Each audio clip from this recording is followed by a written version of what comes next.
ഇപ്രാവശ്യത്തെ നമ്മുടെ monthly ഷോപ്പിങ്ങിൻ്റെ starting ഫാമിൽ നിന്നാണേ. ആദ്യം ഞാനും സുരേഷേട്ടനും കൂടെ മുട്ട വാങ്ങിക്കാൻ വേണ്ടിയിട്ടാണ് പോയത്. നമ്മുടെ ഇന്നാളെ വീഡിയോ ഇട്ടില്ലേ ഞാൻ, പാലും മുട്ടയൊക്കെ കിട്ടുന്നത്.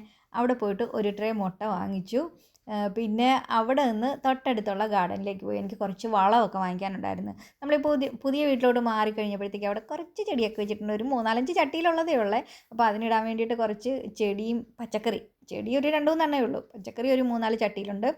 അതിനിടാൻ വേണ്ടിയിട്ട് കുറച്ച് വളമൊക്കെ വാങ്ങിക്കാൻ വേണ്ടിയിട്ട് പോയി. അവിടെ ചെന്നാൽ പിന്നെ കുറച്ച് നേരം ഫോട്ടോ ഒക്കെ എടുക്കുമല്ലോ. എനിക്കിതൊക്കെ കാണുമ്പോൾ ഒരു വല്ലാത്ത പ്രാന്താണ്. അങ്ങനെ കുറച്ച് ഫോട്ടോയും വീഡിയോസും ഒക്കെ എടുത്ത് വളമൊക്കെ വാങ്ങിച്ചിട്ട് ഞങ്ങൾ നേരെ റാമീസിലേക്കാണ് പോയത്. നമ്മുടെ ഷോപ്പിംഗ് കുറച്ചുകൂടെ ലാഭമാക്കുന്നത് റാമീസ് ആണെന്നാണ് എനിക്ക് ഇപ്പോഴത്തെ ഒരു കണ്ടീഷനിൽ തോന്നിയിട്ടുള്ളത്. കാരണം നമ്മൾ പല സ്ഥലത്തുനിന്നും മന്ത്ലി ഷോപ്പിംഗ് ചെയ്തിട്ടുണ്ട്. അപ്പോൾ ബില്ല് നമുക്കറിയാമല്ലോ ഓരോ മാസം ഇത്രയാണ് വരുന്നതെന്നുള്ളത്. അത് വെച്ച് നോക്കുമ്പോഴത്തേക്ക് റാമീസാണ് കുറച്ചുകൂടെ ബെറ്റർ എന്ന് തോന്നുന്നു.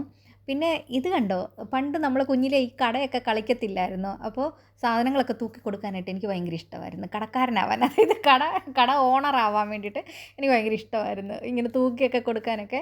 അത് ദേ ഇപ്പോൾ ഇവിടെ വന്നിട്ടും ചെയ്യുവാണ്. കാരണം റാമീസിൽ ഇങ്ങനെ സാധനങ്ങളൊക്കെ പുറത്ത് വെച്ചിട്ടുണ്ട്. നമുക്ക് ആവശ്യമുള്ളത് കവറിലേക്ക് എടുത്ത് അവിടെ കൊണ്ട് കൊടുത്താൽ മതി, അവർ ബില്ലടിച്ച് തരും. നമുക്ക് പുതിയ വീട്ടിലേക്ക് കുറച്ച് കാര്യങ്ങളൂടൊക്കെ വാങ്ങിക്കാനുണ്ടായിരുന്നു. അത് കാരണം അത്യാവശ്യം ഒരു വലിയ ഷോപ്പിംഗ് തന്നെയായിരുന്നു. പിന്നെ തൊട്ടപ്പുറത്തുള്ള മെഗാമാർട്ടിൽ പോയി. കാരണം റാമീസ് കിട്ടാത്ത കുറേ സാധനങ്ങളൊക്കെ ഉണ്ട്. അതൊക്കെ മെഗാമാർട്ടിൽ നിന്നാണ് വാങ്ങിക്കുന്നത്. അപ്പോൾ അവിടെ ചോക്ലേറ്റ് ഇങ്ങനെ ഓഫറിലുണ്ടായിരുന്നു. സുരേഷേട്ടൻ കുറേ വാങ്ങി കൂട്ടിയിട്ടുണ്ട്. ഞങ്ങളപ്പോൾ പുറത്തേക്ക് വന്നപ്പം ചെറിയ മഴയൊക്കെ ഉണ്ടായിരുന്നു. അതുകൊണ്ട് ഞങ്ങൾ അവിടെ ഇരുന്ന് ചോക്ലേറ്റൊക്കെ കഴിച്ചു. ആമി ഞങ്ങളുടെ കൂടെ വന്നിട്ടില്ലായിരുന്നു. അവൾക്ക് പരീക്ഷ ആയതുകൊണ്ട് വീട്ടിൽ ഇരുന്ന് പഠിക്കുവാണ്. പിന്നെ ഞങ്ങൾ തിരിച്ച് വീട്ടിലെത്തിയപ്പോഴത്തേക്ക് അവൾ പുറത്തേക്ക് വന്നു. തിരിച്ചു വരുന്ന വഴിക്ക് നമ്മൾ ദോശയും കൂടെ വാങ്ങിച്ചിട്ടാണ് വന്നത്. അപ്പോൾ അത്രയേ ഉള്ളൂ നമ്മുടെ ഇന്നത്തെ വീഡിയോ. അടുത്ത വീഡിയോയിൽ വീണ്ടും കാണാം.